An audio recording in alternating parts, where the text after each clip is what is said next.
you say you gained 60 pounds of water on a car ride here because you're sitting up? That's not reality. Do you have a medical degree I don't know about? Seriously? You telling me if you were able to move, you would eat better? Hello. How y'all doing? Hi. Welcome back to my 600-pound podcast. I'm Jen. I'm Jess. And we've got today, season 7, episode 14, Annjeanette. Annjeanette. What a name. Annjeanette. Annjeanette. Annjeanette. Angela Ann Jean Annette. This girl's got like 3 or 4 first names. It's crazy. I know. And she picked all the faves and put them together. She really did. Well, her mom did, or dad, or whoever. Yeah, whoever. Very unfortunate last name, Whaley. Oh, yeah. I heard that. And I was like, wow. Oh, that's gotta be rough. That was probably a rough childhood. Rough. Oh, yeah. Gosh. So, what have you been watching this week? I watched the first episode of The Secret Lives of Mormon Wives. Amazing. I watched the entire thing in one sitting. Oh my God. I can't tell any of these long hair women apart. They all look the same. I have facial blindness. I know. It wasn't until like maybe second to last episode I finally was like, okay, I think I'm starting to tell them apart. The one girl I can tell apart because she's got the really short hair. Is that the one who was the TikTok star who danced with her baby in the NICU? Yes, that was her. Okay, I know she's the only one that I have any kind of non-blindness towards. Yes, that is her. Oh my God. If you guys don't know what we're talking about, go on Hulu. It's streaming on Hulu. Check out The Secret Lives of Mormon Wives. It is about a group of Mormon women in Utah who started a quote-unquote #mom talk. I don't know if they claim they started it, but I'm like, I feel like this was already kind of a thing. Yeah, and now they're explaining, oh, well, it's Mormon mom talk. And I'm like, okay, but you're calling it mom talk. Yeah. I don't know if #mom talk can survive this. So these women are all Mormon women. They're they're married, some of them, and they have kids. They all have kids, and they're all Mormon, and they started #mom talk, and they do the stupid dances, the stupid TikTok dances, and that's kind of, and vlog about their day-to-day whatever they do. Whatever the Mormons do, they wear that underwear and they go in those churches with like 45 million rooms, and yeah, I don't know what they do. I don't know. I have no idea. But I binge watched the whole thing in one day. It was so stupid. It was amazing. It was the greatest piece of television I'd ever seen. It was completely pointless. Just the dumbest thing I've ever seen. It was amazing. So it was dumb, but it was amazing. Yeah. There's nothing more comforting to me than watching a show where a bunch of women are just screaming at each other. I don't know. That's love. Yeah. There's just something about like, you know what? I got it together. Yeah. I'm not screaming at another Mormon woman. Yeah. So I must be doing really well. Yeah. I'm not living in Utah, so I'm doing really well. I'm joking. I'm kidding. Whoo, sorry to anyone that lives in Utah, but ooh, woof. I would like to go to Salt Lake City. Yeah, Salt Lake actually did look really pretty. I love to see that salt. I want to see that salty lake. I want to see that lake. That saltiness. Oh my God. I do want to visit, Salt Lake City could be cool to visit. And to see like the mountains and the snow looked so pretty, and then like the scenery looked pretty, but the people, no thank you. Too much hair. Too much long blonde hair. Yeah. A lot of very pale, blonde hair, blue-eyed people out there. Oof. You know how they say aliens are among us, and then that one guy that believes in aliens, who like says he worked at Area 51 or something. This was years ago. He's like, aliens walk among us and they dress up, and I bet they dress up like those women in the long blonde hair, and they look very pale and tall. You know what? I believe it. You know what? I believe it. An alien's a Mormon woman from Utah. Honestly, I'd believe it. 1000%. Anything else? Oh, absolutely. This entire weekend, I did nothing but watch TV. It was amazing. Oh. Sorry, but I also binge watched all of the newest season of Selling Sunset. Again, oh my God, dumbest thing I've ever seen in my life, but the greatest piece of television. It was so pointless. It was amazing. That show is good. Oh, I love the houses. Oh, I love seeing the houses. I love the stupid drama between these women. There was a very luxurious dog funeral this season. Spoiler alert. I'm so sorry, but wow, it was just very lavish. It was incredible. Whose dog died? I'm not. Was spoilers. Yeah. Okay. I guessed right. I guess she seemed like she would. Yeah. Well, the one she shares with. Okay. Oh, yeah. Okay. Yeah. Wow, that sucks. Yeah. Oh, God. Well, that was so entertaining, though. Also, I've been keeping up with Forbidden Love. I think that just ended. I watched the finale. It was so stupid. The fucking Amish guys. Oh, God, someone help him. I watched that, and that's done. I finished. No, I didn't finish. 90 Day Fiancé, The Other Way is still airing, so I'm watching that. And then I'm also watching Before the 90 Days, which is just, Old Faithful, Yeah, you can't go wrong. Can't go wrong with it. I have not watched Unexpected yet. The newest season. Oh, I watched like the first 2 episodes of that, the newer season, but then I stopped. Oh. Yeah, I gotta get back. Okay, I was at a wedding this weekend out of town, and I put on that new Lifetime movie, the what is it? It's called Held Hostage in My Home or something. Oh! I watched like 10 minutes and then I fell asleep, but I want to it. finish it. I want to watch the whole thing. It looks pretty crazy. Oh, Held Hostage in My Home? I think that's what it's called. Okay. Yeah, where is this streaming? I think it's on Lifetime. Lifetime. Oh, I don't know. It was on TV in the hotel room. Oh. It was like playing on Lifetime. So I'm assuming it's probably on like Hulu. God, I hope it is. I'm going to have to check that later. Yeah, I hope so. Yeah, I'm dying for a good, bad Lifetime movie. Like where someone is kidnapped or something crazy or like, I don't know. You've seen those movies where it's like, girl is kidnapped, and they're always named girl in the shed, girl in the bunker, girl underground, girl in the basement. We talked about this in a previous episode of our podcast, like one of the early ones. Yeah. Oh, there's a girl always somewhere hidden. Yeah, it's always some girl kidnapped and hidden somewhere. Oh, somewhere. That's my favorite genre of Lifetime movies. Same. Oh man. Yeah, but that's all I got. And that's all you got this week? Yeah. Okay. I guess we should just jump right into Annie, Jean, Annette, Angela, Lansbury. Yeah. Whaley. Whaley. All right. All right, so let's just jump right in. Before I forget, real quick, before we jump right in, so no updates on the newest season of My 600-Pound Life. There is no new season coming, guys. A lot of people keep saying, oh, there's a new season. And it's like, no, you just watched old trailers.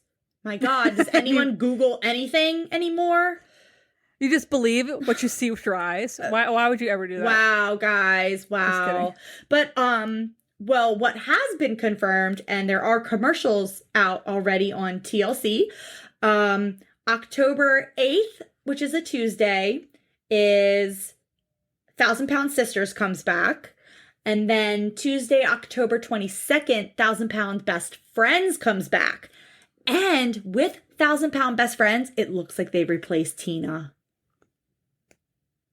Tina. She was. I've never seen the show. She was the one friend who was married that the other girl was living with. She was kind of a wet blanket. So they replaced a best friend. It must not really be best friends. I guess not. Yeah. Guess not. Oh, gosh. Because the best friends are mainly Vanessa. Oh, and Megan. Megan's her name.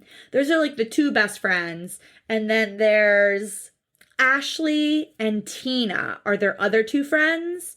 I really like Ashley. She's cool. Vanessa, at first, I hated her, liked Megan, but then I flipped, and now I'm totally team Vanessa, and Megan just gets on my fucking nerves. Oh, man. But this show is coming back on. Yes. I'm honestly so excited. I cannot wait to see where they're going with this, just because the whole bullshit with Megan and Tina were just like such Debbie Downers. Oh, I'm so excited. So we got something new to look forward to finally. Yes. Yeah. So 1,000 Pound Sisters and 1,000 Pound Best Friends coming back in October. I was kind of like, please God, let the TLC obesity gods look upon us. Bless us. And bless us with the... Oh, by the way, we're also airing 600 Pound Life in that rotation there, but I haven't heard anything yet. We got 2 tons of fun coming. But God. I guess let's just get right in. All right. So this episode first aired April 3rd, 2019. So like, wow. Was that 5 years ago? Yeah. So we got Annjeanette. She is a woman. She is 30 years old. She is a woman. She is from Hillsboro, Oregon. Her weight is unknown. The house, I literally thought this house looked exactly the same as I think it was Brandy and Candy's house. Yeah. Like the shot. Yeah. I was like, wait a minute.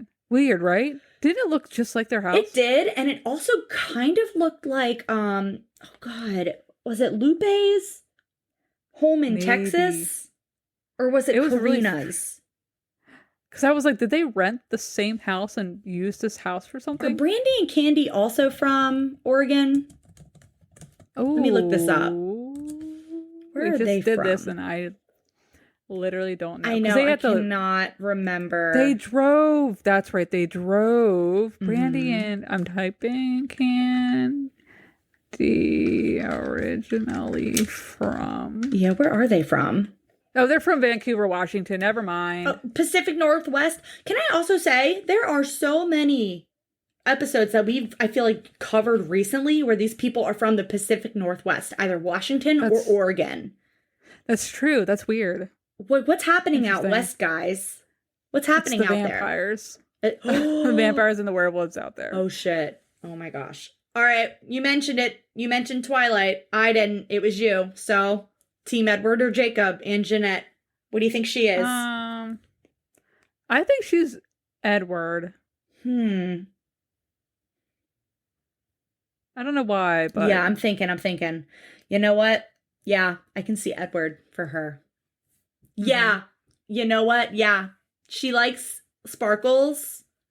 I'm getting the sparkle vibe from her. I think she likes her men to sparkle. Although she doesn't like men. But if she did, I feel like she would want Team Bella. Yeah. Or she's Team Alice. Oh, she might be Team Alice. Or Rosalie. I don't know. Yeah. Not sure. Okay, but her weight was unknown. We open up to the scene. She's got her bed on the floor, no bed frame. That's fine. Yeah, but sure. She's got sheets. And the bed was half covered in the sheets. It looked like the sheets were falling off. You know what? The sheets jump off my bed. Like whenever you might a light breeze, and they just pop right off for some reason. Okay, you know what? Sometimes that happens to me too. Like the corners, so they won't stay down. Ugh, how frustrating. I know. But her girlfriend that we meet, Erica, comes in the bedroom to help her sit up, and she's already going to do a shower time. Yeah. When she sits up off the bed, did you see the white stain on the black sheets? No. What is that? I did not. What is that? she sat up, and I don't know if it was like a gooch stain or bleach stain or crusty dried cum. I don't know. I don't know. I don't know. Ice cream. Ice cream. They had fun time. Yes, you are so right. It was ice cream. You're right. She ate ice cream in the bed. This is a G-rated podcast, guys. Yeah. Ooh. I also just realized that I gave Dad the link for this, so he said he wants to listen more, and now I'm like, oh God, I just said that. Hi, Dad. Gross. Oh God. Oh, also with her bed, she's got a ton of pillows like piled up in the corner with a giant teddy bear. I saw the giant teddy bear. Where does Erica sleep? Her girlfriend. Dog bed on the floor. I don't know. What's with the giant teddy bear? Those things are so expensive. I never understood why people buy them for like Valentine's Days. What do you $50. What do you do with them? Right? What do you do with that? Unless you have kids, I don't see what the point is. I know. That's such an inconvenience. If it was Valentine's Day and somebody gave me a gigantic 4-foot teddy bear, what am I supposed to do with this? I would find a dumpster on the way home and throw it away. That's I wouldn't horrible. keep it. What am I going to do with that? Donate it to a child. Okay, yeah, I would do that. Go to your local child advocacy center and donate it. And donate this giant teddy bear. Yeah. Oh my goodness. So it's somebody else's problem? Yeah. A small child will take it. Oh, that's true. God. All right. Shower time. Scene. She had a shower curtain. Yes. Production let her keep it up. Yes. But she couldn't close it. She couldn't close it. It was a zebra, right? I saw that and I was like, what in the 2011 is that? Yeah, that was Kesha, like, oh. Zebra print. I know. Woof.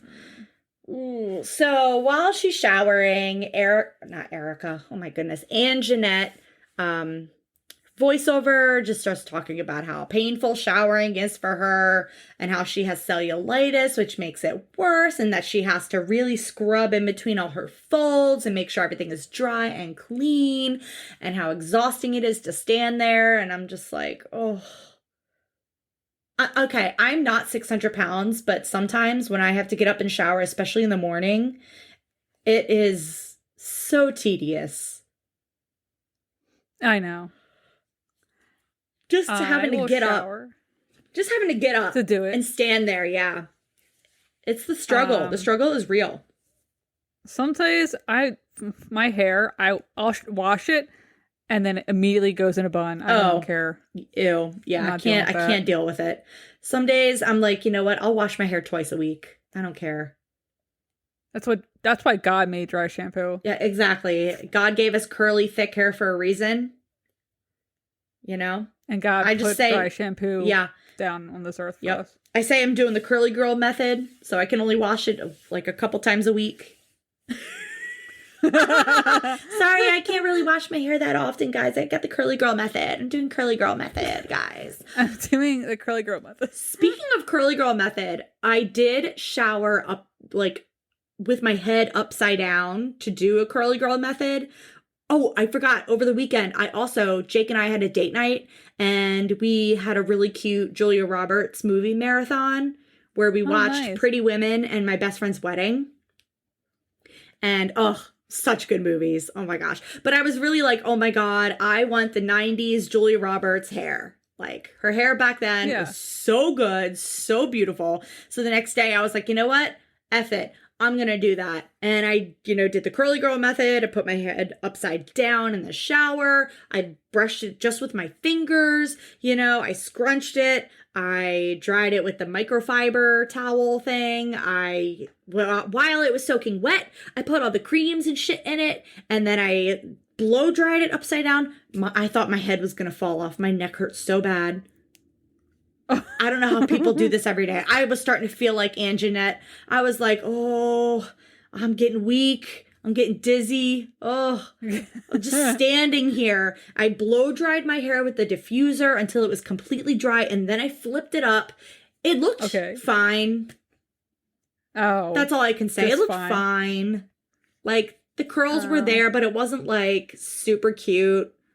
I don't know. It wasn't really giving Julia Roberts, but it was fine. That sucks. Yeah. I haven't washed my hair since. Oh. That was Saturday morning. Oh yeah. It's what is it? Tuesday? It's only Tuesday here when we're recording. Goodness gracious. Sheesh. Jen's giving me a face. Ay, ay, ay. No, all right, but I have showered, just not my hair. Oh, okay. It's curly girl method. I don't have to. Yeah, after your neck is all scrunched up. Ugh. Oh I was like, God, I'm never doing that it again. Forget that. No. Where were we? Oh, after the shower. Yeah. Oh. God, this scene. Drying her off. Yeah, oh God, yeah, this sucks. Annjeanette says she hates her life. Noted. Got that. So Erica, they get her back on the bed after her shower, and poor Erica has to take like a stick of like, what's that brand of deodorant? Suave deodorant, that blue stick.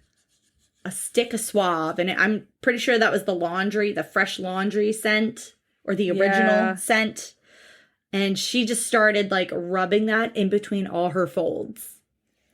This is pre that brand Lumi, where it's supposed to be for your whole body. Yeah. This is just a stick of Suave. Wow. That I never sucks. thought about that. Just deodorant, like putting deodorant in between like your stomach rolls. That's smart. I mean, it's smart. You know what? You got to do what you got to do. They're resourceful women. That's all I can say. We love a resourceful queen, as we say here. Oh. So now we're getting into the backstory. Oy, oy, oy. So, Annjeanette, born into a large family. She had 4 sisters. She has 3 brothers. She was the second youngest in the family. Whew. And their mother was a drug addict. She did heroin. So they would find comfort in food. And by 6 years old, she was 70 pounds. Yeah.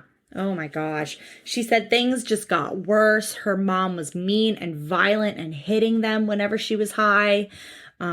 She said they would go to school dirty, not well kept. So the school called CPS, and CPS started an investigation. And this is when the family fled the state to California, which is bonkers to me.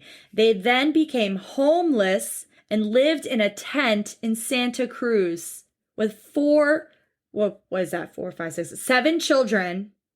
Wait. Yes. Wait, if she has 4 sisters and 3 brothers, that means there's 8 children. So 8. Oh my. In a tent for years? Oh my God. Oh, hell no. She said it was very scary. She lived with the fear by eating, and she gained a lot. But then she says by 8 years old, she was 200 pounds. And I was like, oh, what? That was 2 whole years? And she went from 70 to 200 pounds in 2 years. Wow. Holy shit. So by 9 years old, their mom ended up getting clean, and they moved back to Oregon, and their dad got a job, and they got a house. Thank God. The mom started cooking. Like, she was like kind of clean at this point. But by 10 years old, she had gone all the way up to 262 pounds.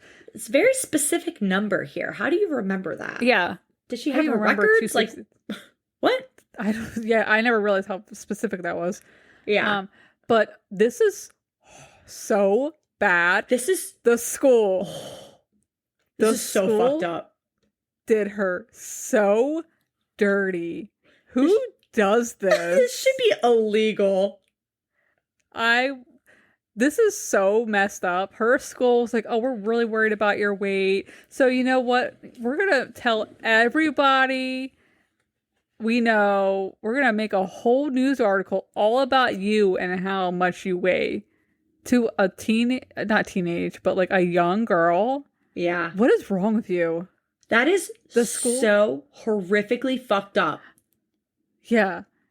They made a whole post in a newspaper to get people to donate money to Annjeanette so she could go to a fat camp. Oh my God. Oh my God. Just a horror story. Horror story. So the school actually reached out to her parents, and her parents agreed to do this. That is fucking crazy. I would die. I would kill myself if I that give were her me. permission to run away. Yeah, holy shit. So the article came out, and Annjeanette says that was like the worst day of her life. And then, to make matters worse, the national news then reached out and did a story on it. Oh my God. Not was it a slow day, guys? Why did you do this? Wait, let's figure out what year this was. Okay, so 2019, she was 30. Oh my God, so this must have been, how old is Annjeanette? Hold on, 2019, this aired April. So if she was 30 when this was filming, that was 2018. So she was the age of 30 in 2018. So like 99 maybe? Okay, right? I'm assuming she was born in 88. So yeah, 98, 99. And this is pre like MTV. Remember that show MTV had, Fat Camp? Oh my God. That was like yes. The mid to late 2000s, I think. Oh my God. Like why was this a thing? Oh why did they do God. this? I kind of want to look up that article. Oh, see if you can find it, maybe. Yeah. I don't know if you'd be able to. It's so old. I know. Actually, I'm gonna try and do it too. Yeah, see what we find. This is just like the craziest thing. Imagine you're a 10-year-old girl and your school says to your parents, we're worried about her weight, so we're gonna write this article, we're gonna send it out, and then national news picks it up. I would die. I would die. Oh. Okay, I Googled it. I don't really see anything. Yeah, I couldn't find too much. But unfortunately, the story worked, and they raised enough money for her to go to fat camp. Annjeanette was dreading it. She did not want to go. She was absolutely dreading this.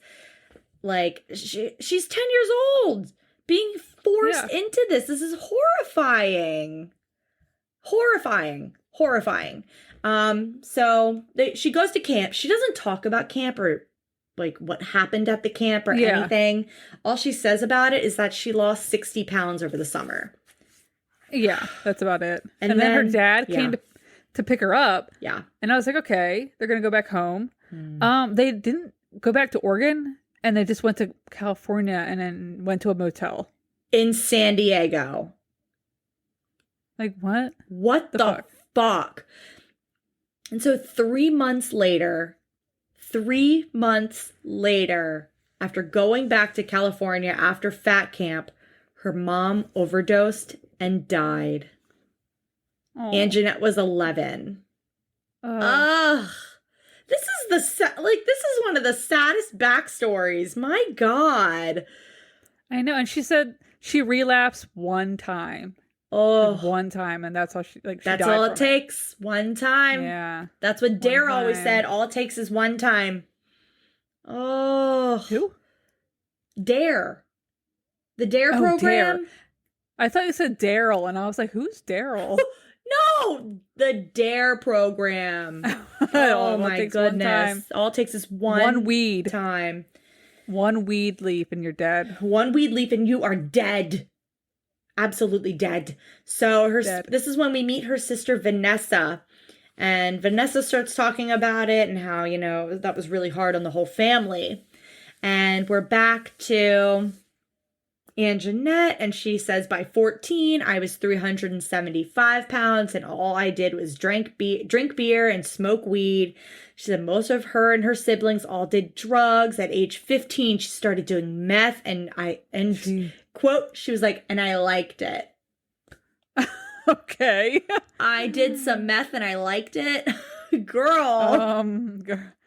Jesus. 15. 15. Doing meth. Where do you even get meth at 15 years old? Oh my God. No idea. Oh my God. No clue. So she was doing nothing but getting high or eating. And then by age 18, she got to be 400 pounds. And this is where the dad was like, I got to buckle down. I got to do something. Buckle down. He's got to buckle down. And he's like, I got to do something about these kids. How can I reach these kids? And so the dad then moves them all to Washington in the hopes of going somewhere where the kids don't know where to get drugs. Jeez. 8 kids, all on meth? Maybe. Hopefully not. But... God, I hope not. But Jesus Christ. So at this point, after that, by age 23, Annjeanette met someone and fell in love. Okay, she was about 500 pounds at this point. They met on a dating site, and that lady she was dating convinced her to move to Texas. Yeah. Like, girl, why didn't you see Dr. Now then? I know, right? You're already down there. But the girl she moved in with, like when she got to Texas, was like super abusive. Like she was mean to her and stuff. She would spit on her. Annjeanette said this girl would spit on her and criticize her. And then over the next couple of years, she got to be 560 pounds. It's terrible. And this is when her family's like, yeah, come back to Oregon. This is ridiculous. So she moved back in up there with her sister Vanessa. And by 27 years old, she was about 600 pounds. Ooh. And 2 years ago was when she met Erica on an online dating site. Erica lost a ton of weight because she actually got the gastric sleeve. So Annjeanette was just asking her about it. And that's when they started talking and how they met. And Erica, I don't know where she came from. She was out of state, I think. But she moved in with Annjeanette and Vanessa. Yeah, do we ever find where Erica came from? I don't think so. I don't think they said. I don't remember. But so Erica lost all that weight, and she's like, since I've moved in here, I've gained 60 pounds. Ugh. I would have been pissed. Oh, so pissed. You would think meeting Erica would be like a motivation for her, like someone, who had the gastric sleeve, who lost all that weight. You would think that would be a huge motivation for you, but unfortunately it did the opposite. This is when we find out that Vanessa is the one that brings most of what Ange wants. And this is when everyone else starts calling her Ange. And it's like, I can't say Annjeanette. It's too long. Just say Ange. Too long. Too long. Oh my goodness. Ange. Big Ange. Oh, I gotta watch Mob Wives. Oh, I haven't seen that. I haven't either. I want to watch it so bad just for Big Ange. Big Ange. So Vanessa's coming home. I guess she was at work. Oh my God. She's coming home with some food. This is insane. And she's like, oh, I'm going to make Ange a bagel. I'm like, girl. So Ange started talking about how like her and her sister Vanessa, they're best friends. She never tells Ange like no to any kind of food. Yeah. And they'll just hang out and eat for fun, which of course, but like, I mean, well, okay. So Ange says that Vanessa is her eating buddy. Eating with Vanessa is one of her favorite things to do. And this is when Vanessa explains that there is nothing else they can do for fun except eat. Why do you can't watch TV? I don't watch TV. Start a podcast together? Listen to this podcast? Right. I mean, like, how many things do we do together that don't require a lot of movement or eating to death?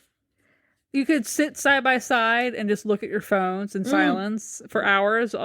We do that. Absolutely. You could sit side by side and, I don't know, make fun of your parents together. Well, parent, if you don't want to make fun of the dead one. I don't know. Yeah. I don't know. So that's all we do for fun. Get some new hobbies then. Jesus Christ. Color? I don't know.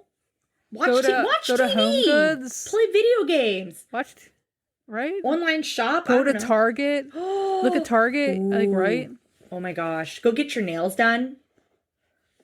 Yeah. I don't know. They can't get your hair done. I don't know. Well, also let's think about it. Having to get Annjeanette out of the house and into a car to go to any of those places.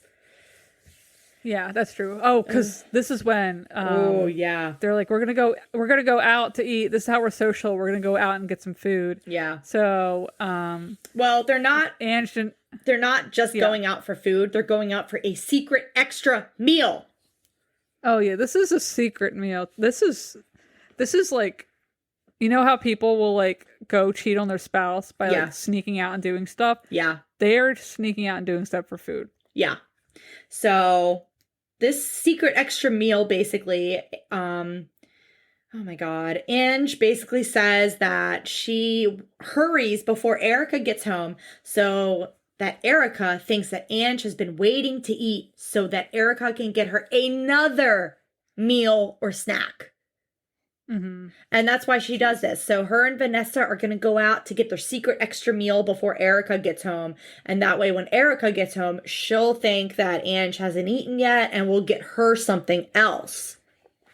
Crazy. This is mastermind. Yeah, honestly, my God. This is like what Steve Asante did when he got that second breakfast. He finagled that second breakfast. Yeah. From the driver. His dad and the driver. Yes.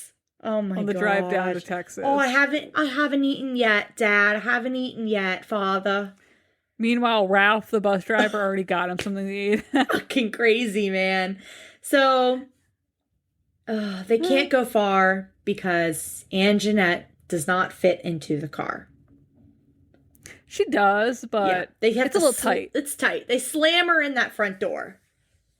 I mean, the passenger seat. They really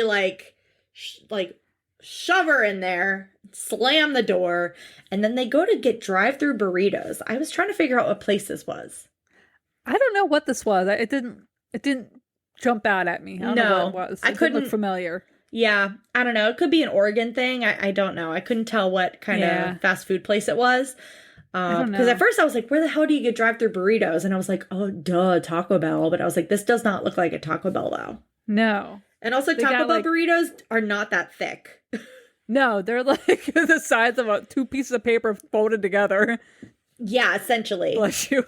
Ooh, thank you. I just sneezed quietly. All right, so Erica's home, and they got home before Erica, and Erica comes home, and she had brought Ange some chicken nuggets. Oh, some chicken nuggets. Some chicken nugs. Ange says that she cannot stop eating. And then right after the chicken nuggets, now she's eating some sort of like bowl with the rest of the family, with her sister, Erica, and then I think her sister's kids. It's like some sort of bowl with like meat and rice bowl type of thing. It's just some kind of mass in a bowl. She's eating out of a bowl, something else. Like, oh my God, she nonstop eats. Nonstop. Dude, today I got home from work and I slammed back 3 pieces of pizza. Oh, and I was like, heaven. I still felt hungry. I was like, this never happens. Yeah. This is how these people must feel. Because usually I'll eat 2 pieces and I'm like, oh, okay, I'm pretty much okay. I can stop. Yeah. But I had 3 today and I was like, I could keep going. This is terrible. I could keep going. I could keep going. And I now know how these people feel. I know. I had one of those mornings this morning where I stopped at a Dunkin'. I got my free coffee. And then I got a bagel with bacon, egg, and cheese on a plain bagel. Ooh. I got that. I ate it. I go to work. And then my coworker's like, hi, do you want some pumpkin loaf? And I was like, bitch, say less. And so I got a piece of pumpkin bread that we toasted. It was so good. Oh my God. Ooh, and then that sounds so good. So good. And then my other coworker is literally trying to kill me. She put a bunch of Tootsie Rolls in this jar I have in my office. And it's like, I'm like an addict when it comes to Tootsie Rolls. They're my all-time favorite candy. Oh my God. I can't just have one. And so like, I was like, okay, I'm only going to have 2. So I had 2. And then, some time goes by. And then it's like, oh, you know what? Maybe I should have another or 2 Tootsie Rolls. And it's all day long. All day long. And then you're just like standing by the bowl, like scratching your arms. Like, I just need like one more. I just need one more. Oh, just one more hit. It's terrible.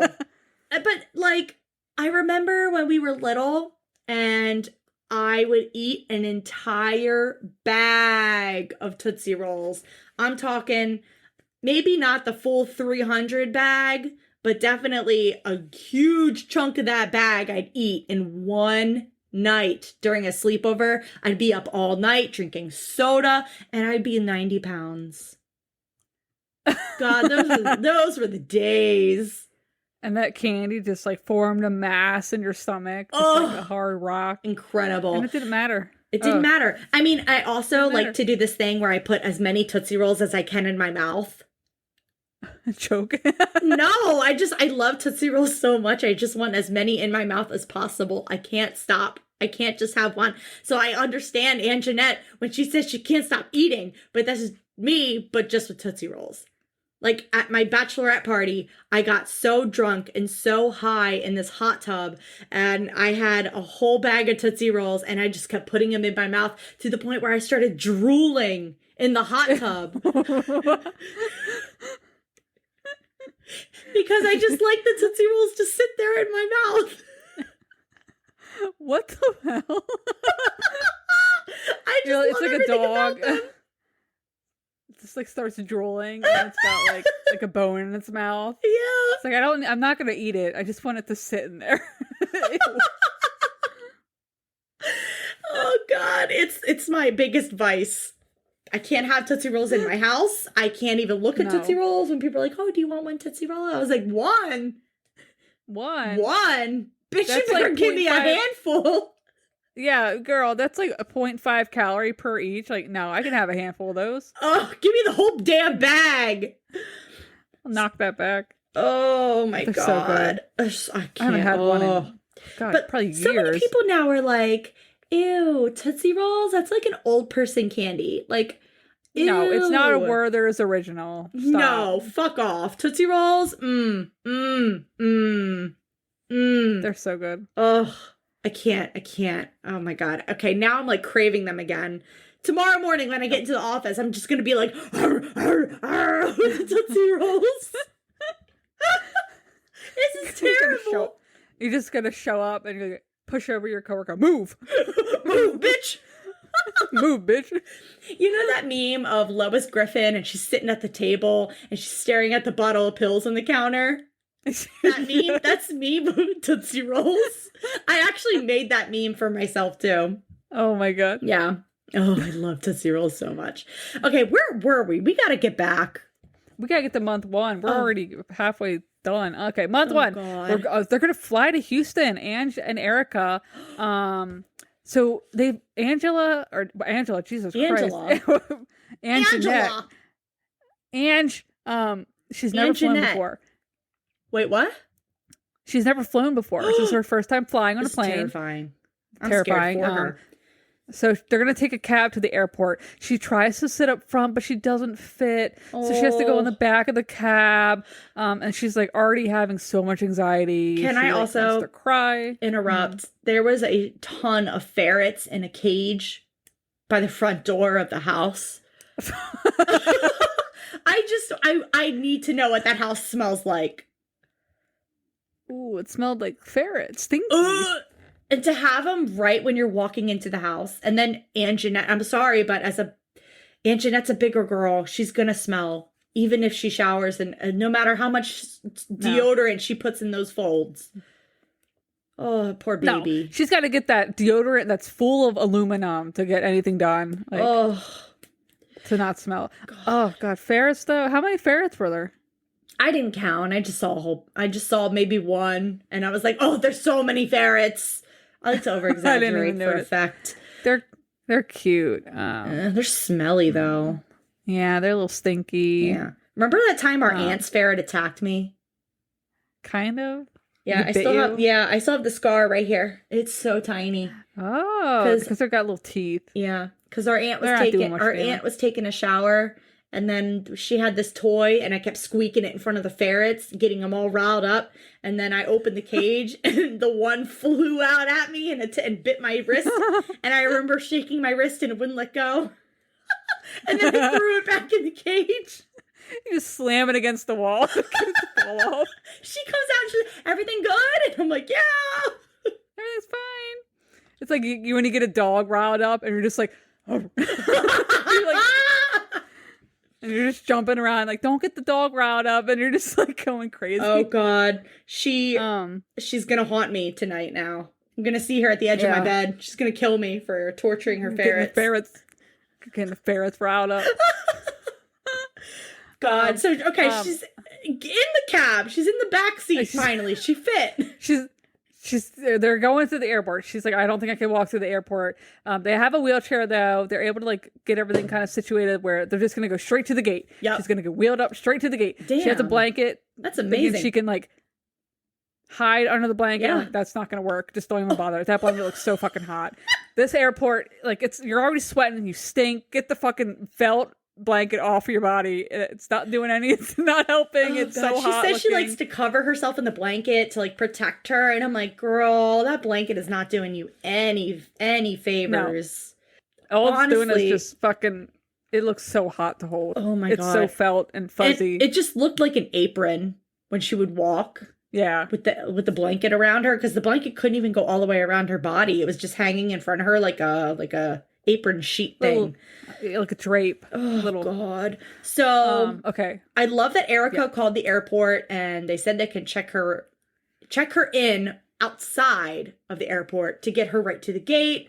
And so they were buckled in. They were like, we got to get in this. We got to do this. They buckled down and they did it. And so they get into the airplane and I'm like, holy shit, how is she going to slide into these tiny ass seats? And, okay, why was Erica in the front row and Ange in the second row? Why the fuck wasn't Ange in the front row with all that extra leg room? They made poor Ange like squeeze in that tiny row with the seats in front of her. I don't know. Why did they do that? She had a whole row. Yeah. But I'm like, why not? Like, I'm assuming it's Southwest. You can just pick whatever seat you want. I'm like, why the fuck didn't she sit in the front seat?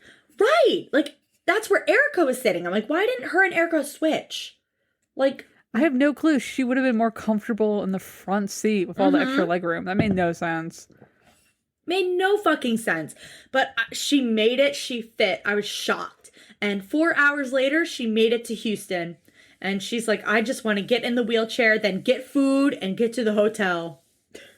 That's literally what I do though. Whenever I go anywhere, let's just get some fucking food and in the hotel. Fucking hotel, so I can go lay down. God. So she's getting off the plane, and this is weird. So there was an issue with the wheelchair pedals, like the foot pedals weren't like going on or something.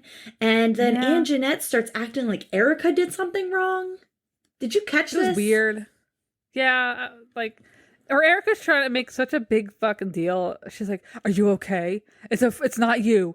I'm like, girl, it's like you're making such a big deal. Like it's not that. It's like who cares? They're putting the feet on the wheelchair, and she's like, "Are you okay?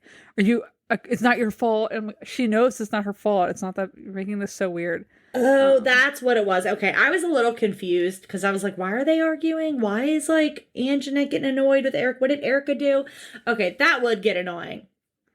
Yeah, and then Erica's like, sorry, I'm concerned about my girlfriend. And I was like, Erica, shut up. Ugh.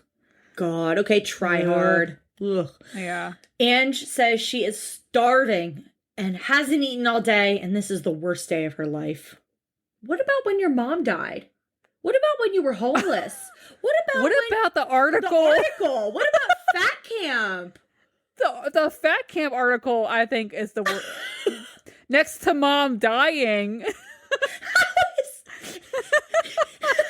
No, but this is the worst day of her life because she's starving and she hasn't eaten yet. She hasn't eaten, and it's a slightly inconvenienced flight. And no, that was not the worst day. But to her, this is the worst day. So now there's another issue getting into this fucking cab. Oh my God! And then cabs. I don't know what was going on with this cab. It's too high up, so she can't get in. Okay. They don't have ladders for the cab, so they got to roll up to the they don't have a next footstool? to the curb. Oh, jeez.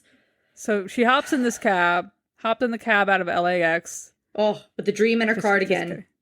Yeah, and the dream in a cardigan. So they get to the hotel. And now it's the next day.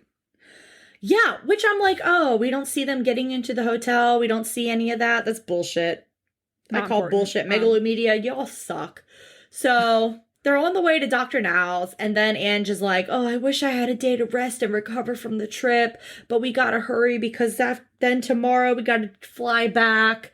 And I'm like, oof, girl, oof. No sightseeing? No. I assume right after this appointment, they just went right back to the hotel and she went to bed. That's what I would have done. Probably. Yeah. Ooh, well, so Erica starts to open the door and lets Ange go in the wheelchair. Oh, sorry. Where am I going? Okay, they get to Dr. Now's office and Ange is in the wheelchair. Erica's pushing her and she goes to open the door to Dr. Now's office. And as she's doing that, she lets go of the wheelchair and Ange just starts rolling away. Yeah, I saw that. She was heading right for the dirt. I was like, damn. But she didn't fall or anything, so it's like, whatever. It's not fun. It's weigh-in time. Yes. She thinks that she's in like the 600s, but she hopes it's not that high. Yeah. But she weighs in at 690, or sorry, Jesus Christ. 679 pounds. I swear I'm dyslexic. I read these weights wrong every single episode. Something with the numbers, girl. You're dyslexic, but with numbers. Oh my God. I don't know. So 679. Yes, 679.1 pounds. And Ange is like, I can't believe that number. It's like, okay, girl. So they're on their way to room 5, and they're actually seated further away from the door in room 5. Like, they're not all up against the front door. So Dr. Now shows up, and he starts immediate, like, oh, hello, how y'all doing? And Dr. Now asks them about the trip, and Erica's already crying. And I'm like, what is happening? Erica cries this entire appointment. And it's like, I don't know what was going on with her or what, but she was crying the entire time.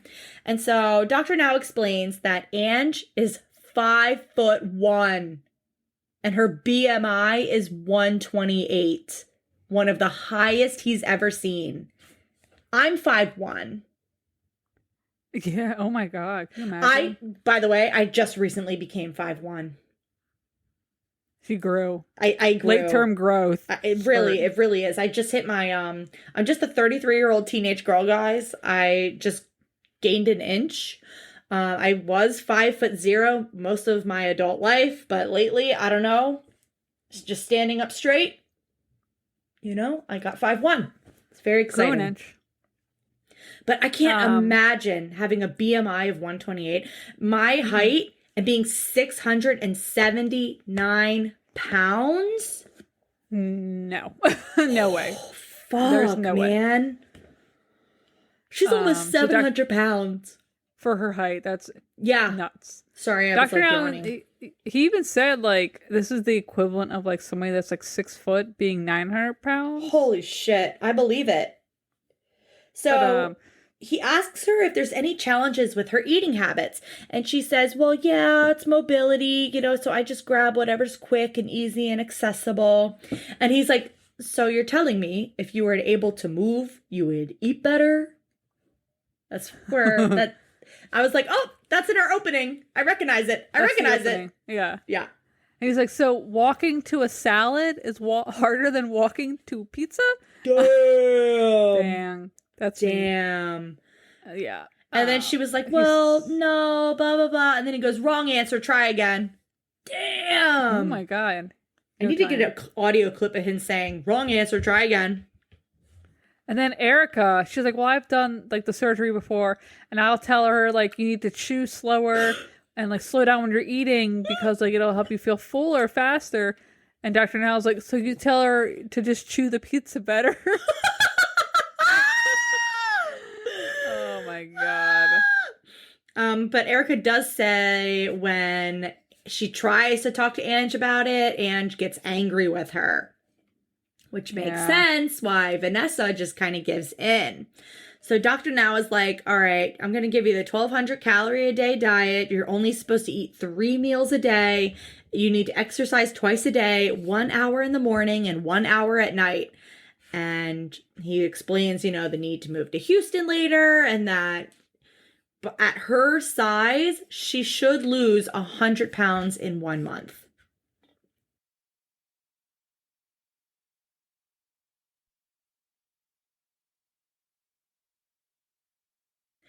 Yeah, usually Dr. Now is like, oh, only lose like 30 or 50 or 75. But no, he's like, bitch, lose 100. 100. Yeah. The whole caboot. Kit and caboodle. Yeah. But this whole scene, Erica is like crying, but Annjeanette just looks a little confused.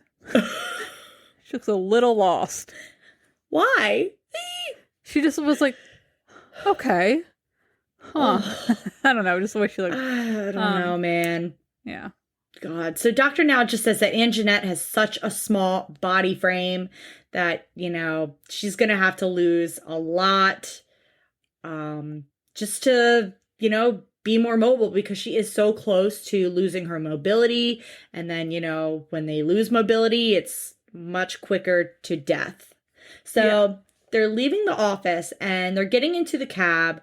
And on the way, the cab hits a curb and then Ann just trying to get into the cab and then she loses a shoe. And I'm like, oh my God, watching this. I'm like, God, I hope they picked up her shoe. Yeah, they need that shoe. She needs that flip-flop. That Old Navy dollar flip-flop. Yes, oh my God. So month 2, we are back in Oregon. Mm-hmm. She says that she still can't really move around a whole lot. She gets worn out after getting up. And she said one of the things she can't get rid of during all this is peanut butter still. Oh, out of everything, peanut butter? Okay. I know. She was making one of those little rice cakes with peanut butter snacks. Which was like, okay, Ugh. God, that's just so dual. So she says that she was supposed to be in Houston today, but she can't because they can't find a place. And so she called Dr. Now and was like, hey, we haven't found a place yet, so I'm not going to be able to make the appointment today. And he's like, okay, well, for every week it takes, you need to lose another 10 pounds. Damn! Yikes. Damn! And so then we get to month 4. Just completely skip month 3. I'm like, okay, interesting. And today they are leaving for Houston. Yes, they're moving down. They were still in Oregon. They have an apartment all ready to go, move into, and they're flying again. So they're not really bringing much, like no furniture or anything like that. Yeah. Annjeanette says it's sad to leave all the nieces and nephews, but you gotta do what you gotta do. Her dad, Jack, is there. Yes. Any thoughts? First I thought it was a homeless man off the street. And I was like, why is this homeless man in their living room? Oh my God. Oh my God. Apologies. Goodness gracious. But yeah, I was like, I was not expecting her dad to look like that. I don't know. Thoughts? Yeah. Later in the episode when he spoke and the way he looks, you've seen Home Alone, the first Home Alone, right? Yes. Yes.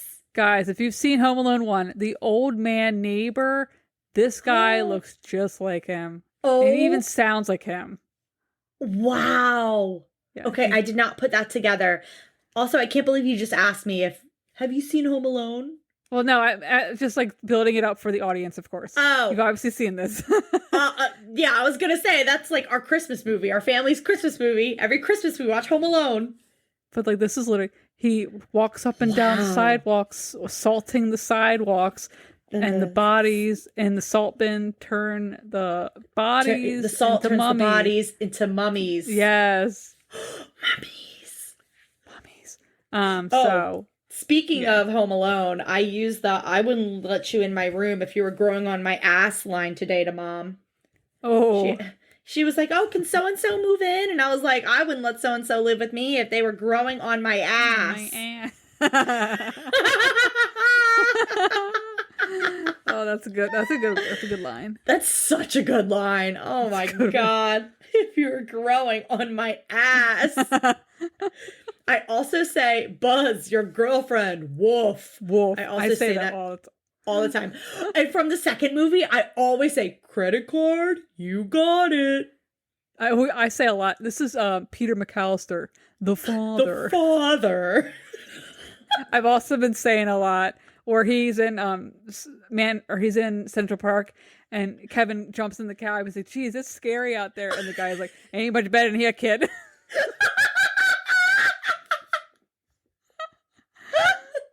Pretty sure you've also said that on the podcast before. Ain't much better than here, kid. Ain't much better than here, kid.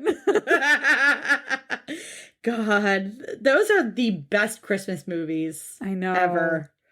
Oh God. Okay, but yeah, Where were we? But yeah, her dad looks like the old. Oh my God, he looks just like him now. Yeah. I wonder if he salts the sidewalks. I don't know. And kids make up rumors about him. Probably. There's definitely rumors. Fleetwood Mac's whole album was about this man. Stevie Nicks ran into him on the streets of California. Stop it! I'm kidding. I'm kidding. God. But the whole family's crying when they're saying goodbye. She didn't really look like she lost weight. No. But they make it back down to Houston. They get a hotel room. We don't get any flight. We don't get any footage. It must not have been eventful. Ugh, lame. But Ange does say it was another rough trip and they got in so late that they had to stay at a hotel because they couldn't get their keys, which works out for the best because they don't have any furniture in their apartment. None. They don't have a bed. Nothing. No bed. Yeah. So the next day they are going to check out their new apartment. They want to make sure that it's got enough space for Annjeanette to move around in. They check out the bathroom. I mean, the toilet's in like a weird little closet thing. Yeah. It's like a weird little nook. She says she's nervous about getting stuck in the bathroom and having the fire department cut her out of the bathroom, which valid. I would also be, very embarrassed about that. Oh, yeah. Erica says, I'm going to go make the bed. And I'm like, oh, make the bed? Like, bed? Oh, maybe they got mattress. like a... Yeah, I'm like, oh, they got an air mattress. Maybe she's going to go put it together. No, Erica is putting a single blanket on the tile floor. They are roughing it tonight. Okay. We grew up with our porch and our basement. Well, as teenagers, our porch and our basement had tile. And I remember having sleepovers and, oh my God, we all crammed on that tiny ass couch because laying on that tile floor, even for like a brief moment, was so painful. So uncomfortable. They put down one blanket. We used to lay down 6, 7 blankets. Yeah. Didn't matter. Did not matter. I remember we made that one huge floor bed, you, me, and Holly, on the porch. It was during that one hurricane. I think I remember this. Yeah, and we stacked several like thick comforters on the floor. I think even several blankets, pillows, and it still wasn't the most comfiest thing ever. She laid down one blanket. One thin looking blanket on the tile floor. And as all this is happening, Ange is on the counter. She's leaning over the sink and just looking out into the distance. And her face in this scene looks like she is completely disassociating. She's like, making that kind of a face. That's the best noise I can use to describe it. Hold on. Someone in the Facebook group, someone in the Facebook group a couple months ago posted a picture of her with the same face. Hold on, I gotta look it up. I gotta look this post up because this was so fucking funny. I think the caption was something about, there we go. This was back in June. Shelby in the Facebook group posted these pictures of Annjeanette leaning over the sink. And with the caption, me disassociating after a crazy shift. Hold on, Jen, let me show you.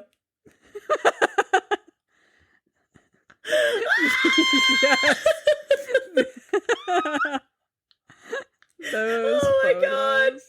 God, that face. Oh my god. She's gotta disassociate to prepare to lay on this fucking tile floor for the next 8 hours. This fucking thin ass blanket on the tile floor. I'm sorry, you couldn't go out to a Walmart and get an air mattress. You couldn't run out to the store to get any type of mattress, and more blankets, sleeping bags, anything? Also, even if, okay, say the air mattress, it wouldn't work for somebody like her weight. You know what? Okay. Go to the home and garden section. Go get those fucking, the fucking laying down chairs that you put outside and sunbathe, cushions for those. They could have got 1 or 2 of those to lay down if the air mattress wasn't going to work. Like maybe a camping mattress, anything. Oh my god, anything. They could have gone to a store, any mattress store maybe, and been like, hey, we'll buy a model mattress, like off the model floor for cheap. Or even anything. A crappy twin bed just for kids, for like her for like the night or something. Maybe like $80, $70. I don't know how much they cost. Oh my god, and someone at her size, I can't imagine how hard that must have been getting off of the floor that morning. Yes. Like anything I think is better than this. She was even worried about getting up off the floor. I'm shocked. I'm so disturbed by the thin ass blanket on the tile floor. This is the most disturbing thing I think I've ever seen. Cause like, oh my god, I'm not bony, but like, even when I'm laying down on like a hardwood floor, like it hurts. What the fuck? This is like that movie Saw, like one of the torture things. This is one of those torture things in that movie. Yes. Yes, like, I want to play a game, lay on this tile floor for 8 hours. Hell no. No. I'd rather just kill me now. Just kill me now. Pull the trigger. Oh my god, just slit my throat at this point. Jesus. God, so we don't even find out what happens in the morning. Because the next scene, we're at Dr. Now's. And I'm like, are you fucking kidding me? What happened? I wanted to see the aftermath of that morning. I know. They cut all that out. I don't know why. I need to see what happened. Yeah, that was so rude. Megalomedia, what the hell, man? So we're at Dr. Now's office, and she was supposed to have lost 140 pounds. The original 100 goal, and then 10 pounds for every week she didn't come to Houston. So her weigh-in, she is 646 pounds. She lost 33 pounds. Yeah. Yeah. Not great.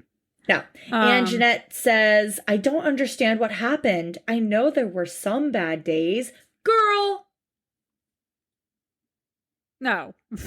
Girl. Some. And also, this is the first time in the episode that Dr. Now has his blinged out stethoscope.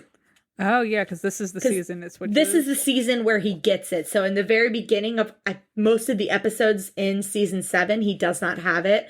And then at the end or midway through each episode in season 7, he has the blinged out stethoscope. Yes. Yeah. So, Annjeanette's like scared that she's not going to get approved for the surgery. And Dr. Now comes in. He's like, well, the weight loss wasn't great. She said she's been having a hard time with the diet, but it is a big change from what she did before. So Dr. Now is like, no more excuses. Your goal is the same. You have to lose 100 pounds in the next month, and you have to do it. So you have 1 month to lose 100 pounds. One month. He's like, last case scenario, they'd have to like admit her to the hospital for a controlled diet. So this is kind of like, this is it. So we get 2 weeks later. They finally got some furniture in that apartment. Thank God. Thank God. They have a couch. Thank God. And Erica went to the grocery store and she only got some healthy food, so that's good. Thank God. And they also got a puppy. A puppy. It's this little chihuahua. Little yappy dog, guys. Little yappy dog, yeah. Yeah, guys, they always get the little dogs. Yes, it's always the little dogs. So, oh my God. Ange says her job is to walk the puppy and that she has to walk him every day. That's her job to help get her motivated. And we've had instances of people getting dogs for walking motivation. We know someone who did that, and it did not work out well. This person, who we will keep unnamed, got a dog for the specific purpose of walking more. And then they walked once with this dog and ended up calling another relative to come pick them up. And the dog, because they were tired and the dog was tired. I'm gonna get a dog to walk more. And then they walk one fucking time. Oh, you gotta pick me up. I'm tired. The dog is tired. The dog is tired. This puppy is tired. Yeah, right. The puppy. Yeah, right. It was a black lab puppy. Please, I can't control it. So this little dog, it's really cute, but they go on a little walk and like the dog is really hard to motivate to like, and he wants to do his own thing and they're like pulling this poor dog after them. And she's like, he's not compliant. It makes it really hard walking him. And I'm like, it's a 2-pound Chihuahua puppy. He's doing his best. Imagine you are a 2-pound Chihuahua puppy and 600 pounds is pulling you. That's the equivalent of me being tied to a car and they hit the gas. Okay, well, she's not moving fast. She could be an equivalent to what the Chihuahua was able to do. I don't know. No, actually, never mind. Chihuahuas can run at least, 10 miles an hour? I don't know. Get the Chihuahua trainer. No. Oh, Lupe's boyfriend. Lupe's boyfriend, the Chihuahua trainer. Yeah. That just reminds me of that scene. I think it was National Lampoon's Vacation, where they accidentally put the dog or tied the dog to the car. Yeah. And then when they stopped, it was it a skeleton? I don't remember. The color, or was it just a broken leash? I don't remember. I don't remember. Oh, God. He's not compliant. Walking him is so hard. He's 2 pounds. He's 2 pounds. Oh, my God. Month 5. Back on the way to Dr. Now's. Yep. All the cabs they take, have you noticed they all have that FBI fingerprint sign on them? Yeah. Yeah. They really want to make sure that it's safe, you know? I was like, is this like a concern? I've never seen this before. I've never seen that either. I don't know what that is or what that means. Texans, please explain. Elaborate. Elaborate, please. But they're at Dr. Now's. Weigh-in time. Last appointment, 6:46. She needs to lose 100 pounds. Mm-hmm. And today she weighed in at 556. She lost 90 pounds. Woo! Good for you, girl. Thank God. This is a total loss of 122 pounds. Mm-hmm. And she's approved. Dr. Now approved her. And he says he's going to schedule her for a series of tests at the hospital to like check her heart, check all this other stuff. So Dr. Now says, since she didn't exactly hit her goal, he is going to schedule her for 2 months out. So if she continues to lose weight, they will do the surgery. If not, they will send her home. Oh my God. And currently her BMI is 105. Her BMI was 128. Wow. Which is bonkers. Oh, so Dr. Now says, I want you to lose another 50 pounds before surgery. Mm-hmm. And he says, I'll see you in 2 months. Lose 50 pounds. That's 25 pounds a month. That's a little less than a pound a day. So Dr. Now says if she really stuck with the calorie diet, she would have lost 120. Wow. If she really stuck strict with it. But who knows? Everybody's different. Literally every single body is different. So who knows? Yeah. But now we're on month 6. Yes. And we get a black screen, white text. Oh, no. After she had gone to the hospital for all her testing and stuff, they weighed her at the hospital. And she didn't do well. No. So she's scared that she messed up. So she had gained when they checked her weight, and she is back up to 571 pounds. So today she's going back to Dr. Now's office because Dr. Now wants to come talk to her. Yes. So she goes by herself because Erica couldn't come because Erica started her new job. She basically gained 15 pounds with a total loss so far of 108 pounds. She says she's gaining fluid. That's, fluid. It's fluid. It's like the free space on the bingo card, guys. Gaining fluid. And then she finally says, I might be overeating. Maybe. Just a tad. Maybe. And Dr. Now is like, at this point, you must be intaking around 7,000 to 8,000 calories a day. And this is when Ange actually says, I know it's outrageous, but I don't know why. She used the word outrageous. That was on her. And when she said, I don't know why, that's almost like, ding, ding, ding, get her therapy. She doesn't know why she's fucking eating so much. Hello. But her surgery is still scheduled for 5 weeks away. And Dr. Now says she needs to lose 65 pounds. So the original 50 plus the 15 she just gained. So she needs to lose 65 pounds in 5 weeks by surgery, or else she's not getting it. Yeah. This is her last chance. So we're in month 7. And they're in the hospital and it is surgery time. She was able... Oh, wait, no. Hang on. So, she says she's not feeling well. She's short of breath. She has some fluid retention that's been adding strain on her body. And Dr. Now is like, fluid, I think she's been gaining. She's not really making any progress. So he comes in the room. She's already in the gown. She's on the hospital bed. She's ready to go for surgery. So Dr. Now listens to her heart. He says it sounds fine. So he's like, let's check your weight. Yeah. So if she followed the rules, she should be 506 today. And her weigh-in, she is 563. She only lost 8 pounds in 5 weeks. Dr. Now says, you're probably still eating 4,000 to 5,000 calories a day. We're not doing the surgery. It's canceled. But he says, we will keep you in the hospital to get that extra fluid out of your system since you're already admitted. And he's like, again, one more chance and that's it. I feel like he says that a lot. I know. One more chance and that's it.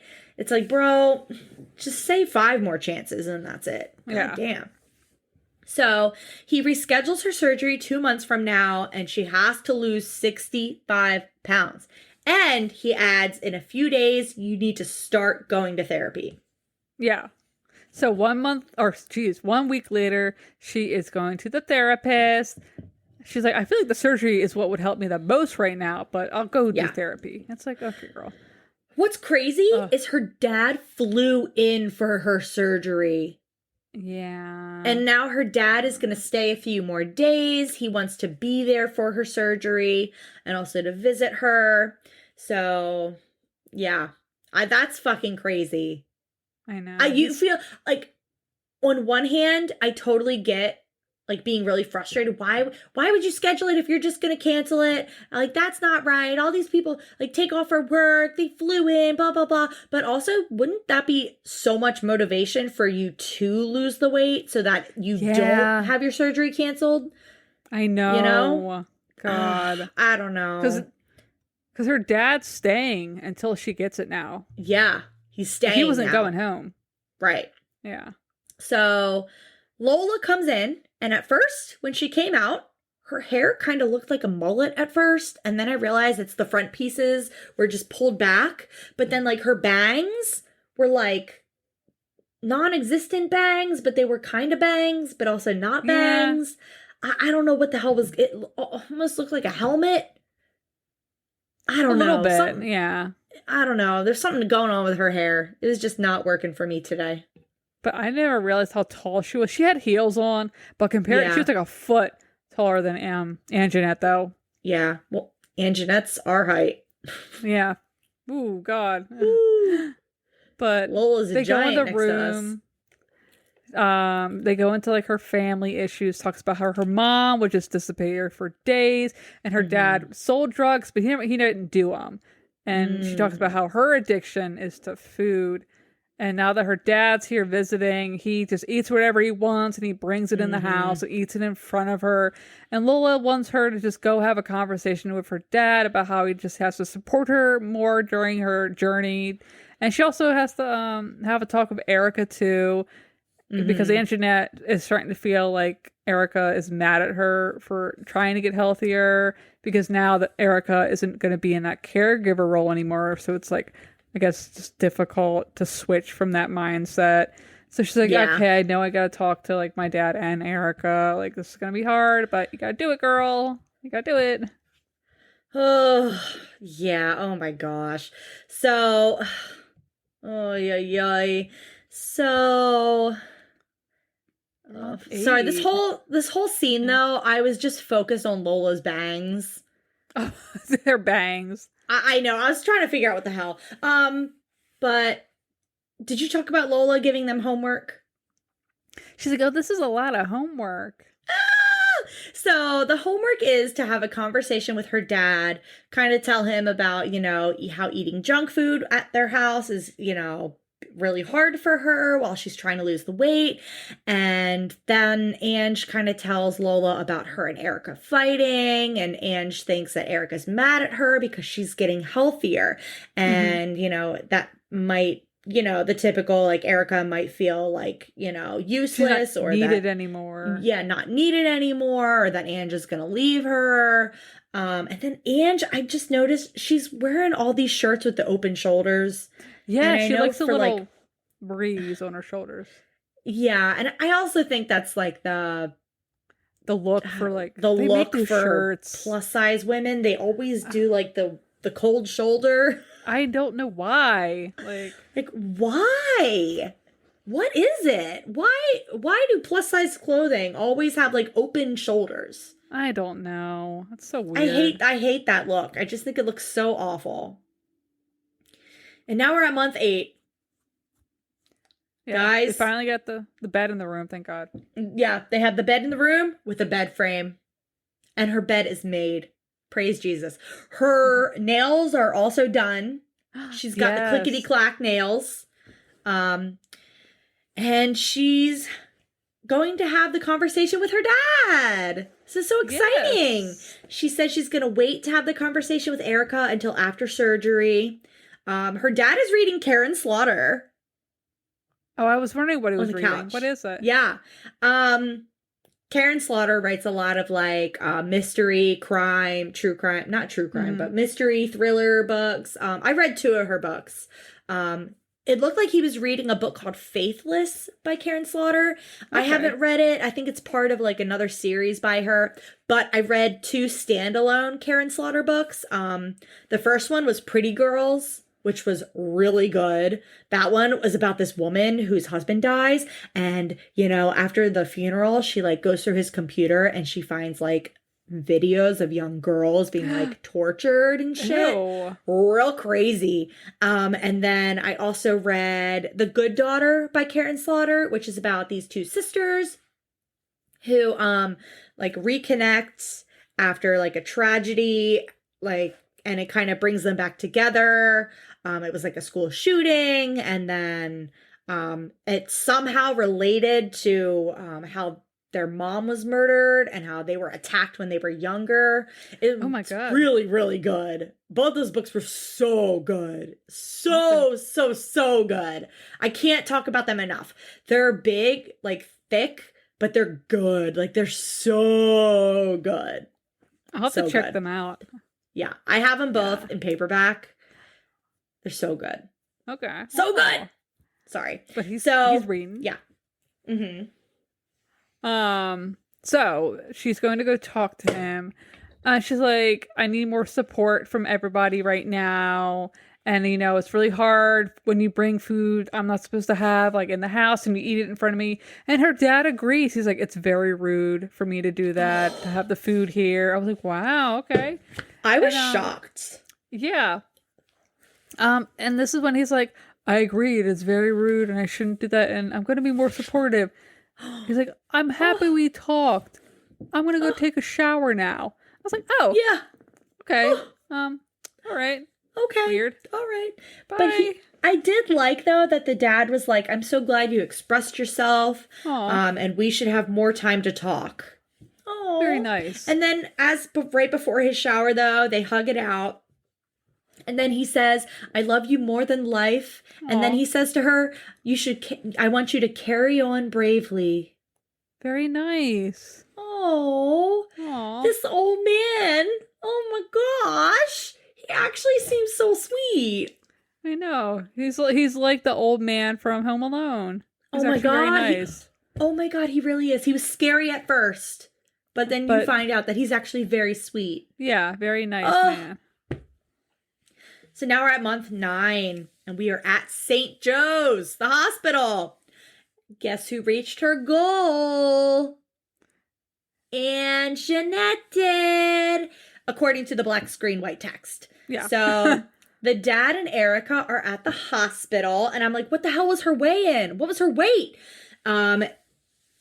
Annjeanette's just like, oh, once I recover, I'm going to have to talk with Erica. That Lola told me to. And then we did just dive right into the surgery scene. Yeah. And I'm like, how much does she weigh? What was her weight? She lost 71 pounds over the 2 months, so. Yeah. Her weigh-in was 492 pounds. She lost 71 pounds in 2 months. Wow. So they're doing the surgery. Dr. Now is going to do a gastric sleeve, and this is before the robot. So Dr. Now is maneuvering these huge sticks in her stomach, and he's like, man, this is not going to be easy. And that's when he just goes, huge hernia. And God. So he removes about 80 to 90% of her stomach. And that's when he pulls something out. And I'm like, I don't think that's the stomach. Because seconds later, he pulls out the stomach. And I'm like, oh my God, what the fuck? So then we get this scene of Dr. Now at the surgery table, and he's playing with her stomach and her belly button hernia on the table. Like, look at them. Patting it, poking it, patting it, like doing a little like a boop, boop, boop. Playing them like the bongos. Yeah. Like bongo, bongo, bongo, bongo. with her stomach and her belly button hernia. What the fuck? He's like, surgery went well, no issues. Well, he's bongoing on them. Fucking weird. He explains that she should lose 35 pounds a month while on liquids, and then 20 pounds a month until she gets in the 200s. Wow. He says all this while bongo, bongo, bongo, bongo. That's fucking crazy. Yeah, that was weird. But my God. Now we're at month 10. She is currently 459 pounds. She lost 33 pounds since surgery, so a total loss of 220 pounds. She's up. She's back home. She's walking around. She's on solid foods. Dr. Now was happy with her progress. Yeah. She's had another appointment with Lola. So, this is amazing. This is the time. She's going to have the talk with Erica. Oh, God. So it's interesting that she was doing the dishes and Erica's playing video games. And I'm like, oh, no. This happy, normal-looking dinner is just about to be completely ruined. Or this little, like, after-dinner scene. So Ange basically says that Erica is getting insecure with her weight loss and is scared that Ange is going to leave her because Ange has started to go out and do things and Erica is not enjoying them. I don't understand, but I don't get it. Yeah. So Ange then tells Erica that Lola wants them to write down their goals. And Erica's like, what? Like, write them down? And they have like, you know, they each get like a piece of paper and they just start writing down their goals. And Erica's like, what if we don't have the same goals? And Ange is just like, we'll find out. We'll find out, girl. Well, keep writing, girl. So we get to their goals and they kind of argue about who's going to read their goals out loud first. And Annjette's like, you read yours first. Yeah. So I wrote down their goals. Okay. Erica's goals were marriage, travel, children, a house, get a good job, seeing both families, and going back to school. 7 items. Wow. That's actually a lot. Yeah. Yeah. And so then Annjeanette starts reading her goals. Continue losing weight. Skin surgery, focus on diet, GED, move home to be around family, stability, become my own person. They each wrote 7. Wow. Huh. Interesting. And this is kind of where Erica starts crying and says they start arguing about where they're going to live, I guess, or being around family. Yeah. Erica says, fuck Oregon. Like, she has an issue with the entire state of Oregon. Erica's crying. Annjeanette and Erica both are just like, well, our goals don't align. What are we going to do? And they break up. They break up. Erica leaves the apartment, and that's it. Wiped hands, clean. Was he serious? Holy shit. Yeah. That's bonkers. Now, I guess if it's a long distance relationship or if Erica lived somewhere else, like, I want to know where Erica came from. I know. Like, why is living in Oregon such a bad thing, considering she seemed fine living with Vanessa, her sister? And also, I'm sorry, I'm not trying to be mean, but like, you met on a dating site. Why put out of state as an option? Right. I will never understand that. Like, especially if you're not willing to move. Like, if you were like, I don't care where I live. I don't care. I just want to meet someone. I don't care where we live. That's a little different. And if you are willing to move to them, if they aren't, like, that's fine. But why would you date someone that you know, or I don't know, maybe she lied. Maybe she said she loved Oregon. Who knows? I don't know. Or maybe Erica thought Annjeanette would change. I don't know. Yeah, so, Erica leaves the apartment crying. Yeah. And Annjeanette does not chase after her. Ooh. So we're at month 12. We just skipped month 11. That was, I think, the breakup month. You know, the month where Annjeanette probably just laid in bed crying. No, I'm just kidding. No. Her current weight is 405 pounds. She lost 87 pounds in surgery. This breakup is not affecting her in any way. She has a total loss of 274 pounds. Ange really was like, you know what? I dumped Erica. Let me dump some more weight. Like, holy shit. This is her eat, pray, love. Honestly, you would think after like a breakup, like, I don't know, you would eat more. Yeah. It'd be harder. But she was like,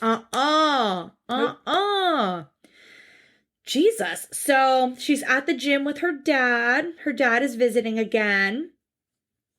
And she says out loud, I broke up with Erica. And she's been able to stay on track. And that soon she should be in the low 300s in about 3 to 4 months. Wow. And then she'll get skin surgery. Yeah. Ooh. And she's on her own now with Erica gone. So her dad is now staying with her. And once she hits all her goals, because she's hoping to do skin surgery around when she gets to the low 300s. So once she hits those goals, she's going to move back to Oregon with her family. And now this next scene, she's in her bedroom. She's doing her makeup. Yeah, she's getting ready for a video call with the family. She's been doing a call with them every week. She says she wants to eventually get her degree online because she never finished high school, so she wants to do her GED, and then she wants to get a job when she moves back to Oregon. Wow.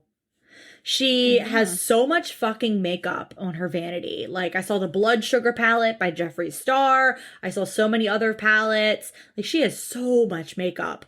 Holy shit. I also noticed her, the shoulder holes were much smaller in this shirt. Like, she's now graduating to like a tiny little shoulder hole. Instead of the big ones. I know. So she's video chatting Vanessa. And then she goes to show her weight loss to her sister and nieces and nephews, and they all scream when she shows them her full body. Yeah, in the video call she's doing with them. Yeah. And it's like, oh. She lost almost 300 pounds. It was freaking nuts. And this is so cute. Her nieces and nephews are like, oh my God, maybe you can take us to the park. Oh. They're so excited for her to come back home. They're so excited for her to come back. That is so cute. Yeah. And they're asking her to take them, of all places, the park. Like, that's so sweet. Mm. And that's the end of the episode. Yeah. That's Annjeanette. Ends on a good note. It does. Well, now, that's not the end of Annjeanette. Annjeanette is also on an episode of my 600-pound life. Where are they now? Yay. I'm trying to remember what season. I should have wrote this down. God damn it. Hold on. Let's see. Oh my gosh. Wiki. Come on, Wiki. Let's see. So I know we've been talking about on our Patreon doing more episodes. Especially once we finish up the Asante brothers, that'll free up another episode. Let me see. Okay, season 7, episode 2 of Where Are They Now is Annjeanette's episode. Okay, nice. Of Where Are They Now? Yeah. So I did post in Patreon a poll. If you would like to check it out. A poll for what future episodes of Where Are They Now you guys would like to hear from us. I also added a few other shows in the poll just to, get some ideas. If you're interested. Yeah, interesting. Like Objective Sexual Documentaries, 1,000-Pound Best Friends, Extreme Sisters, and an other. So let me know what you guys are thinking. Or if you are just like, no, I don't want to hear any of that. I want something else. Please let us know. For Patreon, specifically. Yeah. This is for Patreon. Yeah. Especially with the new 1,000-Pound Best Friends coming out. 1,000-Pound Sisters. That'd be hard to do that on top of our also regular weekly Mondays with 600-Pound Life. But we can always maybe switch things up. I don't know. Just let us know what you guys think. Yeah. Okay. Yeah, let us know. There's join the Facebook group. We have the Facebook group. Yeah. And there's also the Patreon. Everything's in the descriptions and stuff, guys. Yes. So, yeah. Everything's in the show notes. So check it out. Check out all the links. Follow us on Instagram. That's where I post like random stories of mainly random stories every now and then. Occasionally we'll post memes on Instagram too. But yeah. All right, guys. Well, this was Annjeanette. This was interesting. I'm very curious to see her Where Are They Now episode now, because I thought her and Erica going over the goals, I could have sworn that was in the Where Are They Now episode. So now I'm curious we'll have what to find happens out. in her. Yeah. So guys, vote in our Patreon to see what Where Are They Now episodes you want to hear from us next. Yes. And I guess have a good week, everybody. Yeah. And next week we are doing season of the regular show, My 600-Pound Life. We are doing oh gosh, it's not loading fast enough. I'm so sorry, guys. Oh my God. I'm sorry. Okay. Next week. Oh my God. The 23rd, Monday, the 23rd of September, we are doing season 2, episode 1, Queen